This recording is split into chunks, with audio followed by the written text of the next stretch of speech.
to another episode of the MindCep Podcast. This is your host, Alex Muir, helping you flex your mind, body, and soul. In today's episode 77, we're going to be speaking with Dr. Tiffany Smith. Dr. Tiffany Smith is a trailblazing, doctoral, prepared, functional, psychiatric nurse practitioner and founder of Aroma Functional Nutrition, helping clients achieve optimal health in mind and body by getting to the root of their issues. A graduate of aromatherapy from the American College of Health Sciences, she found her calling by helping her combat veteran husband recover holistically from chronic pain, PTSD, depression, and anxiety. She specializes in supporting stressed out but successful BIPOC entrepreneurs in creating a tailored treatment plan that focuses on nutrition, lifestyle, and mental and physical health. She believes that everyone has the power to heal themselves, and that it's her job to help them root them back into their own power. Dr. Tiffany is a proud Blue Star mother with her son currently serving in the military. Please welcome Dr. Tiffany Smith to the podcast.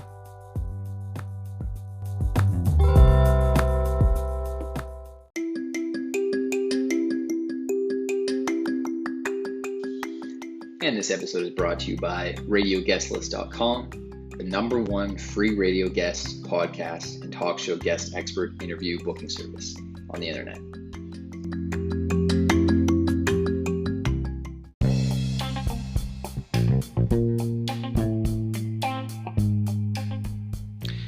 This episode is brought to you by PodcastGuest.com, connecting podcasters with great guests. Podcasters. Find relevant experts and other podcasters to be guests on your podcast. Experts, guests, and more. Get booked on great podcasts to expand your reach and audience. PodcastGuest.com connects podcasters with experts, authors, and other podcasters to be guests on their podcasts.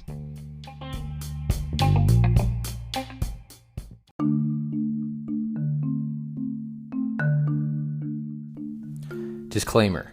All information provided by Alex Muir is of general nature and is spoken from Alex Muir's and his guests' personal experiences and personal opinions on the topics related to fitness, health, and education only. No information is to be taken as medical or other health advice pertaining to any specific health or medical condition. You agree that use of this information is at your own risk and hold Alex Muir harmless from any and all losses, liabilities, injuries, or damages resulting from any and all claims.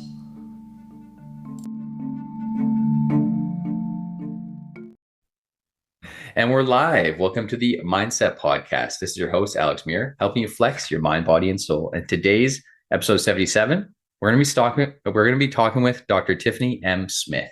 Dr. Tiffany, welcome to the show. Happy to have you on the MindCep Podcast this morning. Yes, thank you for having me. Yeah, and I'm super pumped that I got the referral from Kimberly Spencer. She's an amazing. She was an amazing guest on the MindCep Podcast, and she forwarded me your info, and I was very intrigued by your background and everything that you've done with your career and everything that you continue to do, especially in the space of like helping veterans that are coming out of the military, Navy with potential PTSD. It is a large challenge that a lot of people in the military and for yourself, right? You mentioned that when I was looking at your bio, your husband was a medical combat veteran. Is that right? Mm-hmm. Yeah. Yes. And just him going through that process, right? And being in pain and then, not wanting to take any pharmaceutical drugs for the pain management. And with your background in health and healthcare, be able to help him navigate through that journey, but finding another solution because he refused to take any pharmaceutical drugs or anything like that. So, well, let me share the story. Yeah, absolutely. So I would love to hear it. All right. Well, so I'm Dr. Tiffany M. Smith. I am an integrative and functional psychiatric nurse practitioner. And what that means is that I look at the whole person and the whole lifestyle of that person. And I treat them from a whole person and root cause basis instead of just you coming in and saying that you're sad and I give you an anti-sad pill, or you're anxious, I give you an anti-anxiety pill. We really find out what's going on, not only in your life and in your environment, but physiologically as well. And so the functional medicine is identifying physiologically where there is dysfunction. And I got on this journey to become this type of practitioner from my husband. And my husband was served in the Army as a combat medic in Desert Storm, Desert Shield, and then also became a nurse in the military. And over time, he started to have more progressive symptoms in regards to pain. And with pain comes depression and anxiety and sleep disturbances, as well as there were PTSD symptoms also. And so while we're leaning into our healthcare system for answers, because that's what we're trained in and that's what we know, it got to a point where we realized that the value that we were getting out of the solutions that were provided didn't actually equate to value for us. And an example of that would be that, for example, muscle relaxers would have him down for 3 days. So he's still not engaging in life. And he was at the point where he was basically bedbound and in chronic extreme pain, over 10 out of 10 all the Oh, time. And so he's withdrawn, from the family. He can't go grocery shopping anymore. He can't attend the kids' schools events and things like that. And so then you give something and say, okay, the muscle relaxer will help you have less pain, but you're still not engaged in life because now you're drowsy and loopy. And then there's invasive options as well. And so we realized that these options weren't getting us the quality of life that we wanted to have. And so he said, forget it all. I don't want none of that. Okay, so Mr. Love of my life, what are we supposed to do? And so that started the journey. And so what we found, the first thing that we found, and it wasn't right away, we searched and, had to just be open to the universe, but aromatherapy was the first measure. And the aromatherapy, I was exposed to it by a network marketing company, but no one really had education at that time in how to utilize aromatherapy. As medical professionals, we know this impacts your body for you to get the results. How do I know when enough is enough or not enough, or the frequency, or even contraindications to use essential oils? So I got a degree in aromatherapy and I created blends, and those blends started to work for him. And he loved it because he didn't have to take anything orally. I was touching him, so we had more intimacy, and he had pain relief. So there were so many facets to the benefit of using aromatherapy to help him with his physical pain, in addition to mental and environmental. So that was the first crutch in our treatment plan. So he started so I would rub him, put the oils on, and within a minute, he's up. And we're like, hey, what you doing up? And he's pain free. He's engaging. Now we're back into our life again. So then the next thing was, okay, what can we do to prevent us to ever have to go back there again? So we start working on lifestyle. And in lifestyle, we're looking at the things that we're know and taught how to eat better and things like that. But there was a whole realm of medicine called lifestyle medicine and functional medicine. And so I dug into that and got advanced training. And so we started to implement and put a lot of lifestyle factors and changes into our life to support our health and well-being. And then I realized I'm listening to my patients and they're on a similar trajectory. And I said, I got to bring everything we're doing into my practice because it's going to serve so many people. When you think about going to get mental health care, you're really at the lowest point of dealing with your challenges. yeah. You Yeah. you feel you can almost feel like a failure. You may feel like you're broken. I mean, clients have told me they've been in the parking lot when I was face to face for like 30 minutes, just dealing with anxiety about coming in to get seen. And so what I want to do is empower people on the ways they can take control of their mental health care, to really delineate, is it the circumstance? Is it something really physiological? Where am I at? How can I support the current treatment that I have? And how can I prevent challenges and mental health challenges when they come? And so that's what brings me to also named our company after the modalities that helped us, which is Aroma, Functional Nutrition, Psychiatry. I love it. He integrated them all together. That's awesome. And I've never heard of someone using aromatherapy to help alleviate pain management. This is the first time I've heard of it. And that's insane. Cause I know, with aromatherapy, right? Especially lavenders and mints and stuff like that. They have that effect on the body, like the muscles and stuff like that. So why don't you tell our listeners, like, when you're making your own tinctures for your husband, you were mentioning that you were combining different ingredients together. Was it those kinds of ingredients like lavenders and mints and stuff like that? Or yeah, I guess eucalyptus mint, or what kind of mixtures were you finding that were helping? Well, because I'm in school, I understand each oil Yeah. and reviewed all of the research that showed how it could help in the body, and then also looking at the contraindications for use and what it's known for. So I utilized oils based on their therapeutic benefits, Yeah. and then also any contraindications. Like, for example, that like lavender is relaxing, but maybe you take blood pressure medication, you have to watch using medications that make you relax because you could make your blood pressure too low. So Right. that's a Right. contraindication, for example. So the oils, not to spew off like different names, because it depends on the person, and the person has to resonate with the fragrance of the oil is number one. You can have an adverse or a positive response to something you smell. So you smell your mom's chocolate chip cookies, you feeling good, but maybe you smell lavender and it just kind of doesn't set with you, you know? Yeah. Right. So you got to look at what the client likes to smell and then those therapeutic benefits. And then you have to look at the ratios and how to use them together. So it's not an easy question to answer because you Right. have these considerations, and which is why I needed to go back to school Yeah. because I wanted to use it effectively because it's just so not invasive like a lot of our procedures that we use.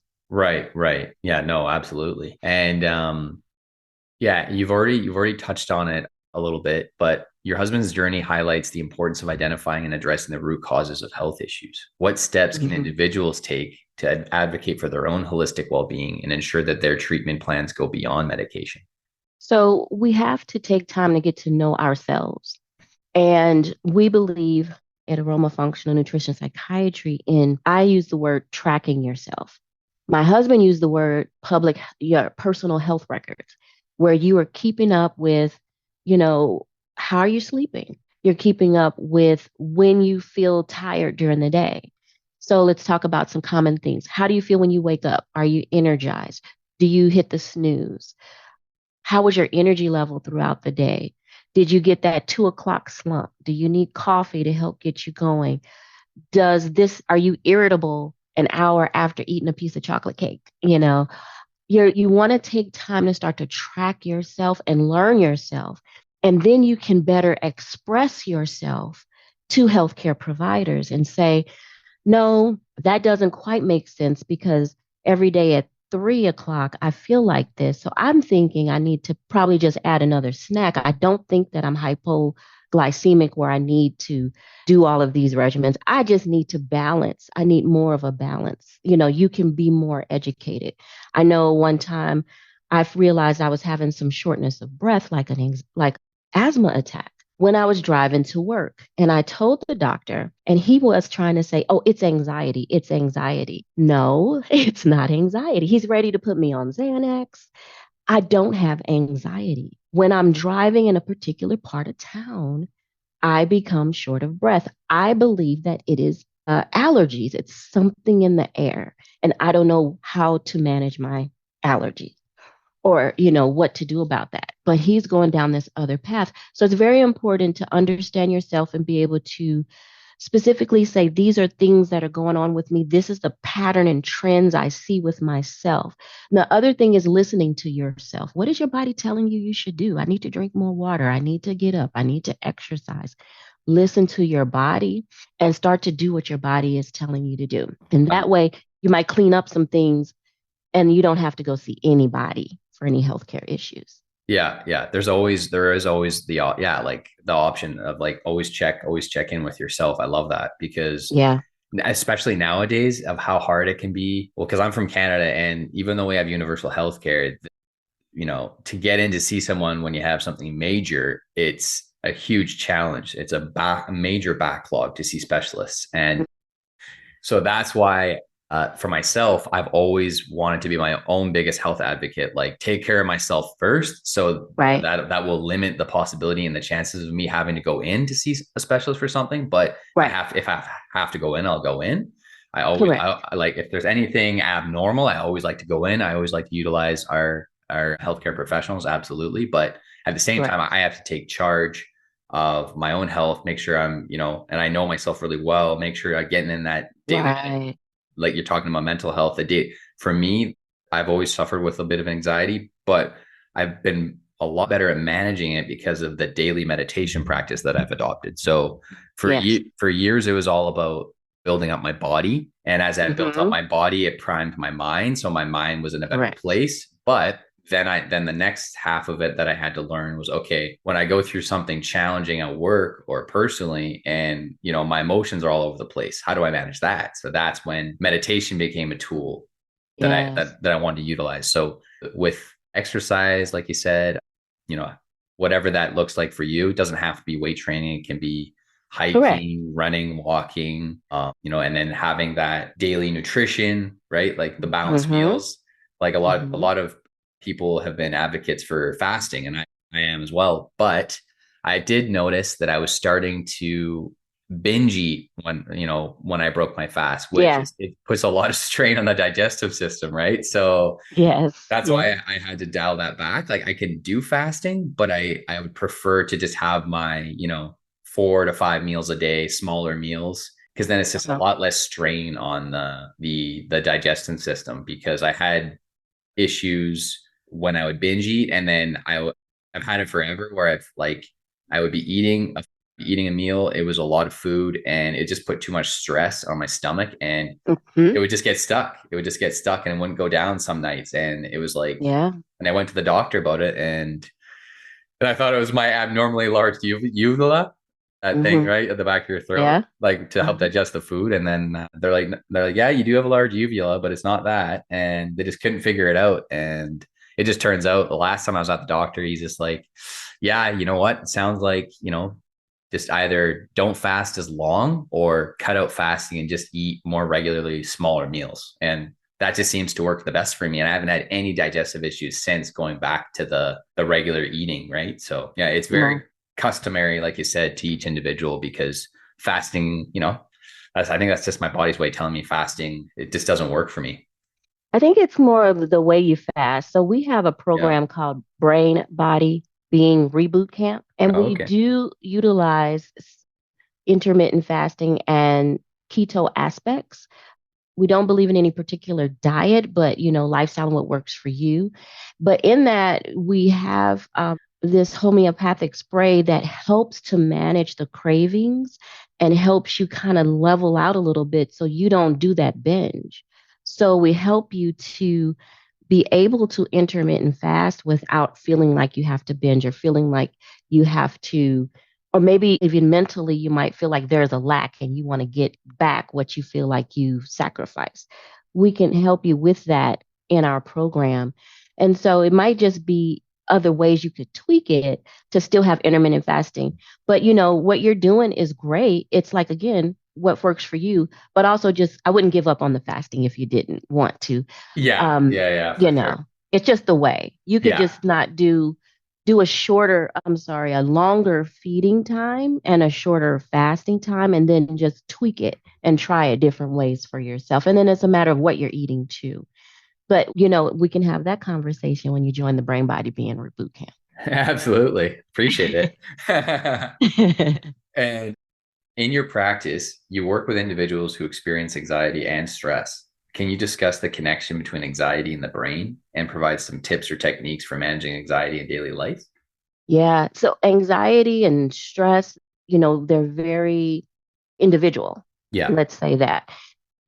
And so, like, dealing with the root cause, of course, will help. It can be dealing with beliefs and the way you think about things. So the first question is, why does this make me so anxious? Why does this bring these feelings into me? And really self-reflecting on why it triggers you in that way. Mm. But then, because what's happening is in our brains, we have the amygdala. And if you remember the movie Inside Out, it was this little red man like thing, and he would just be like flame on type of guy, right? Immediately fight. He wasn't flight, he was fight. And we can control that fight or flight. We just have to start to retrain and reprogram our beliefs, just shift our beliefs. And so that's why we first have to understand, what is it that we believe? What is it that we're thinking? Why is this so triggering? And then that determines your next step, because it could be very triggering from something from childhood past, which means you may need to really uncover that in counseling or therapy. It may be like you saw something on television and you saw the test dummy test a car, and now you're afraid of car accidents, and you really have to find a way to control that. And so, like, for example, I may say, I'll put a protective bubble around me in the car and nothing can penetrate. And that's a way that I would manage anxiety on the roads. Stepping out of some certain situations, and I think you've even alluded to some of this about, stepping away and breathing. Yeah. And just taking a moment for yourself and know that that's okay. It's okay to stop the presses and take a moment. As a nurse, so as a nurse practitioner, I'm a nurse first, and you work 12-hour shifts, you're busy taking care of patients in the hospital. And the one thing that you have to stop doing is go use the bathroom. Yeah. Okay. Yeah. You want to take that same type of pressure and push and drive for your own mental health care. You stop the presses. Everything stops. I got to step away and remove myself from the situation. Because for me, there's some techniques, some steps. I want you to, one, calm down, find a way to bring yourself to a more centered place when you're dealing with a situation. Because if you can't get yourself to a centered place, you can't think to problem solve your situation. And I encourage people to find that way to get centered. There's lots of ways that it can be done. We've talked about breathing, meditation, yoga. I say if you go to the bathroom and you're at work, it's the middle of the day, you can't really remove yourself. Go to use the restroom and listen to your favorite song. Just, it's 3 minutes or so. Yeah. And that's a way to take just a minute for yourself to kind of bring you back, Put on that song, I'm every woman for the women.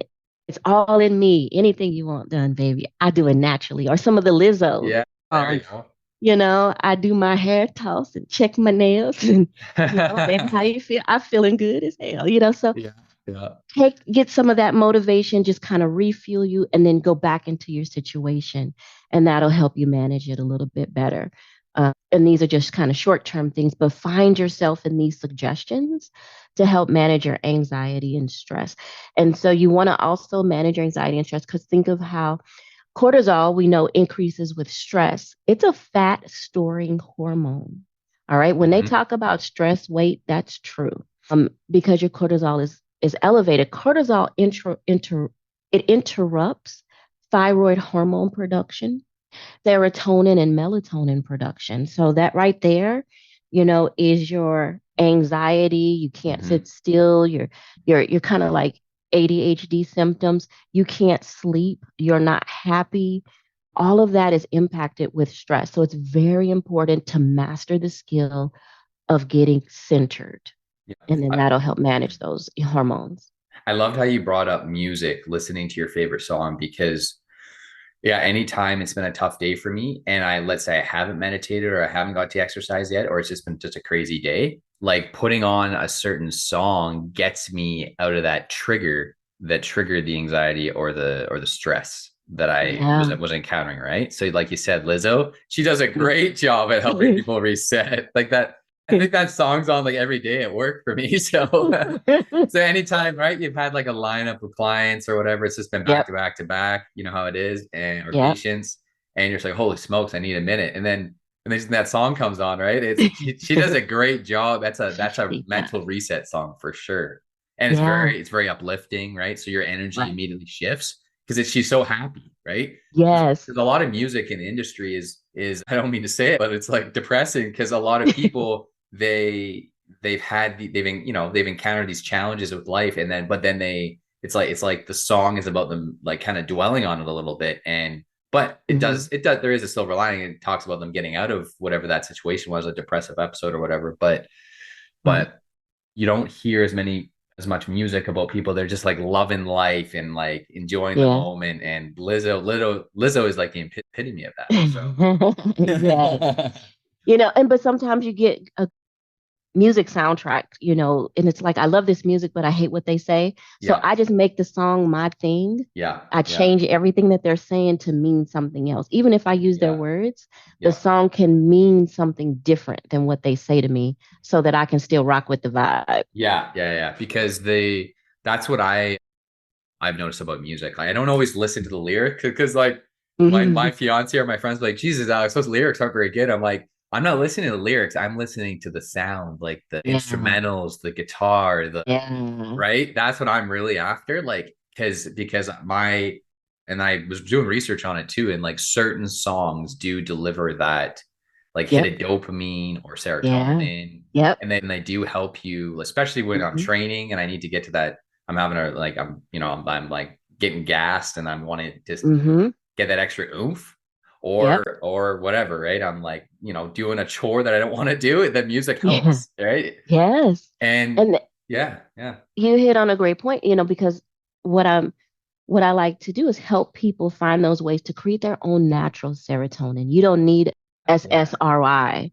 You can create your own. When you sit in that situation that's holding you down, what do you expect to happen?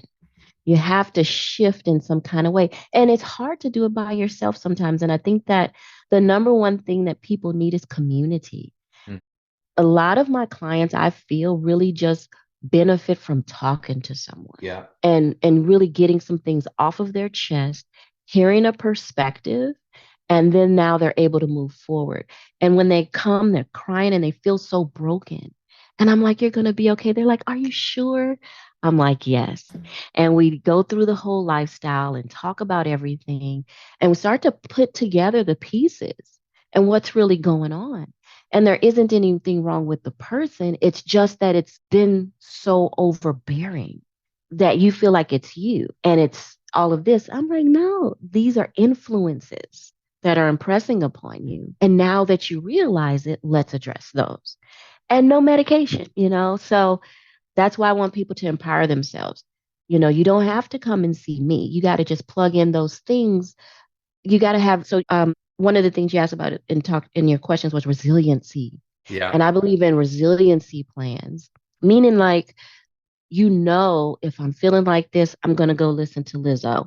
And then I'm going to call my girlfriend tonight, or I'm going to go hang out with the guys.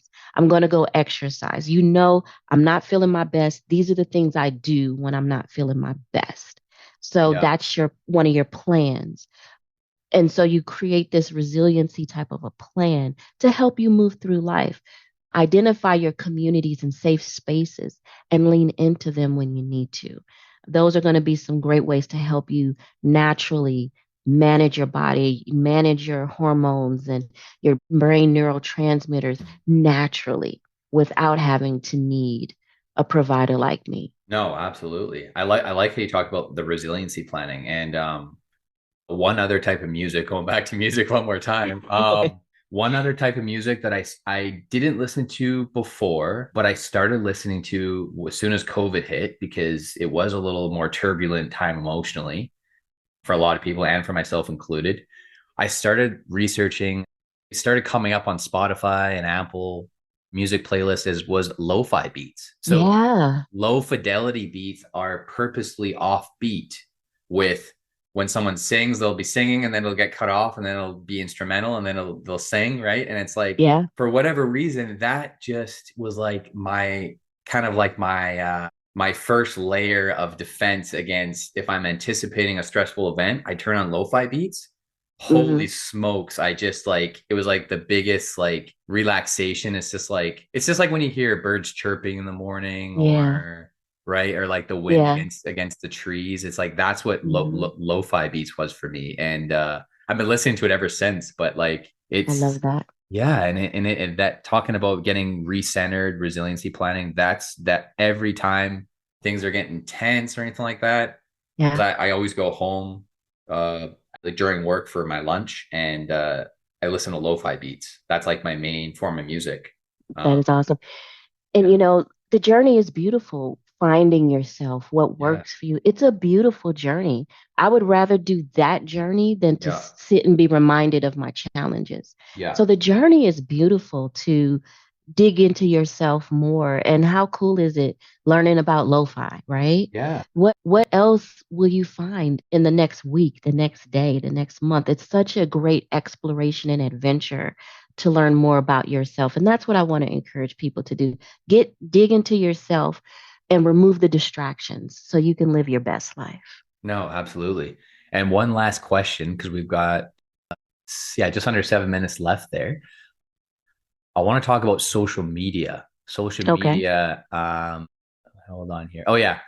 So can you talk about the impact of technology and social media on our mental health and communication skills? Because I know this is, social media is very prominent. A lot of teenagers, young kids are using it, and but it's creating a lot of challenges with our ability to communicate in an effective manner. Now, I believe that, social media is okay, but it can make things more difficult because like when we have our phone even in our pocket, even though we haven't even received a notification yet, the anticipation of receiving any kind of notification or wanting to check it can sometimes cloud our headspace when we want to be present with someone. So Hmm. like what are some strategies for finding a healthy balance and utilizing technology in a positive way, but still be able to be present with your, the ones that we love, or our friends, family, etc.? What would you recommend Do, there? so I'm not sure how old you might be, but back in the day, it used to be where stores weren't open on Sundays. There was only so many television shows, and when they went off, you went to bed. Um, Everybody got together on Sunday after church, and Yeah. we ate together, and we played in the park, and we had these societal lifestyle ways that were actually healthy. Yeah. And we don't have that now. Yeah. We don't have those boundaries, those societal norms that were in place then. Now we have to figure out our boundaries Yeah. and, and recreate what was really already in place to support us. So what's important is we need to leverage technology when we didn't have this technology. We wish we had technology to help our lives be better. And so bringing this question up shows how technology can be a disruptor in our Mm. lives, but we have to think about how can I use this to make life better? Yeah. So we have to set the boundaries and use technology to support us. So for an example, do not disturb. Yeah. Set your do not disturb so that so for example, you don't want to get disturbing news before you go to bed because you're not going to go to sleep. Yeah. However, you can also leverage your do not disturb so the important people that need to reach you can reach you. Yeah. So if my teenage son is out and I got my do not disturb on, I can still get his call if he needs me, so I don't have to worry about him reaching me. But I'm unplugged from anything that could distract me. Turn off some of the unnecessary notifications. Everything you download, they want to notify you of things. Yeah. Shut some of that off and just keep the main ones. If you need to stay on top of your email, have that be your email notification. But I prioritize and bundle things in a certain way. No phones at the dinner table. Yeah. No phone when I'm talking to you. Eye to eye contact. That's how I see people like take their phones and turn it over and set it down. But the presence of the phone, I think, still is like you just said, the anticipation of Yeah. something's going on somewhere on this phone. And you want to create in everything you do a way to step away from it and be Yeah. okay. And then again, self-reflecting, why do you have to be so attached to this device? Why is it so important to stay up on the trends? What is important about that to you? So, leveraging the technology to help you disconnect. And when you talk about social media, I mean, you have to also talk about the way we consume news. Yeah, absolutely. And that's huge. They're not giving you good news, and then we don't know what's really the truth or not. And so you want to minimize all of that. So when I talked about disruptions, disturbances for us not being able to take care of ourselves, these are those. If you want to use technology to help you, use it to help you track your sleep, your heart rate, your steps. Use your technology to help you build you, and then really critically judge the other things you're consuming and ask yourself, how is this hurting me or harming me or building me? And how, does it fit into who I am and what I want to be? I love it. Well, that's all the time we got for today, Dr. Tiffany. I absolutely loved our podcast today. You've delved into a lot of deep topics and a lot of areas where people do need help, and they want to, and they're using some current modalities, but maybe those modalities might not be working. So I would, if our listeners want to find you, connect with you, what platforms are you most active on? And you did talk about your brain and body optimization program. So is that all? Yeah. So this is what you can do. I have an app now, and it's called Mental Wellness Unlocked. And the objective of the app is to really start to get you more into your life and taking control of yourself and what you have going on. So you start to put the spotlight in different areas of your life and take control. So Mental Wellness Unlocked, and it'll lead you to all the other programs and things that I have going on. It's on Apple and Spotify. Absolutely. And do you have your own podcast as well? I do have a podcast. It's actually called It's More Than Just a Pill, but I have not really maxed it out yet. So I'm trying to decide what's the best way to support the community with that podcast. So I want it to be different and unique, and I'm still trying to figure that out. Awesome. Well, appreciate your time today, Tiffany. I'll get the audio out to you probably later this afternoon, edited with social media post and an audiogram. So really appreciate your time. When will this go out? When will this go out? Probably later today. I'm gonna aim for 6 o'clock. You're gonna post this episode tonight? Absolutely. Oh my gosh. Yeah. I got the help of a digital assistant. All right, because I wanted to do some updates on the app, but that's okay. It's gonna be what it's gonna be. Oh yeah, no, whatever you prefer. Yeah.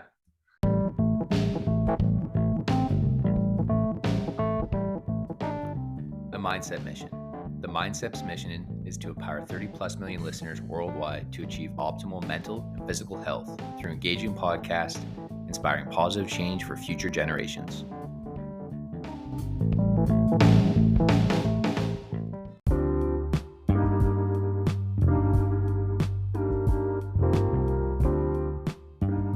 Dear listeners, I thank you all, ladies and gentlemen, for listening to the MindCep Podcast. This is your host, Alex Muir, helping you flex your mind, body, and soul. And I just want to start off by saying, I appreciate you. I appreciate you listening to this podcast.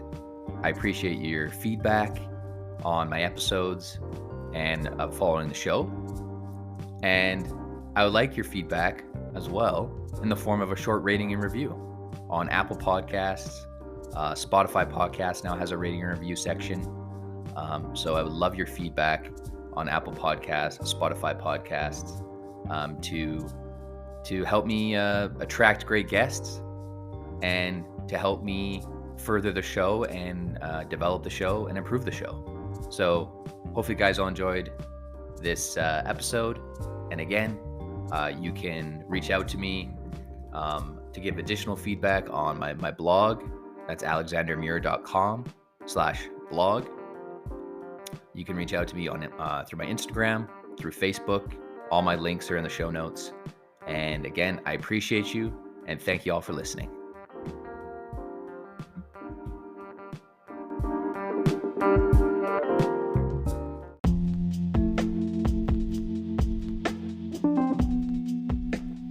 I hope you enjoyed that special guest series episode brought to you by radioguestlist.com.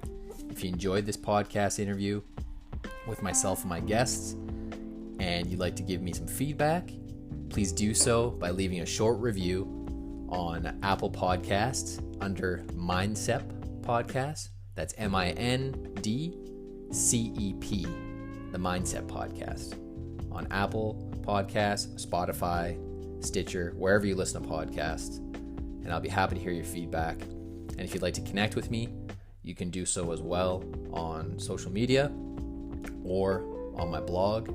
That's Alexander Muir, ALXANDER, Muir, M as in Mike, UIR.com. And thank you for listening, and see y'all next time.